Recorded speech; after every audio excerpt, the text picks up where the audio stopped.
The end of the 2001-2002 college football regular season was full of drama to see who would meet Miami in the national title game. It all started with number 1 Nebraska's 62-36 loss to Colorado, eliminating them from Big 12 title game contention. The next team in line was then the Florida Gators, but they too would lose, a 34-32 home loss to Tennessee, eliminating them from the SEC title game and making Tennessee the number 2 team in the country. But they would be upset by LSU in the SEC title game, leaving Texas as the next team up. But they too would lose, as they would drop the Big 12 title game to Colorado, leaving the final BCS rankings in chaos. The rankings would eventually decide on Nebraska as the number 2 team in the country, and they would play Miami in the national title game. This was not without controversy, as many felt third-ranked Colorado was the hottest team in the country, and their head-to-head victory over Nebraska should have allowed them into the national championship game, but their 2-loss record lingered over them. But many felt that 4th-ranked Oregon should have had the chance to play Miami, as they were ranked number 2 in several national polls. But what if the college football postseason had existed as it does today,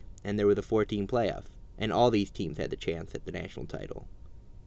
We start things off in the Sugar Bowl between number 1 Miami and number 4 Oregon.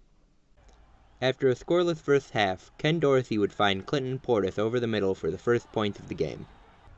Then on their following possession, Miami would drive again, this time capping it off with this short touchdown run.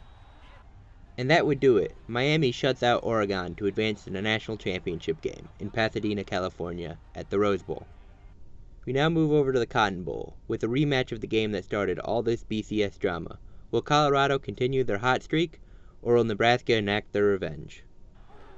After a scoreless first, Colorado would start the scoring at the beginning of the second, as they would find John Minardi for an 83-yard score. Then later in the second, Nebraska would tie things up with this Keogh Carver pick six. Then to close things out in the first half, Nebraska would kick this field goal to go up by 3. Then midway through the fourth, they would tack on another, extending their lead to 6. Nebraska enacts their revenge, defeating Colorado 13-7 and earning a trip to Pasadena to face number 1 Miami.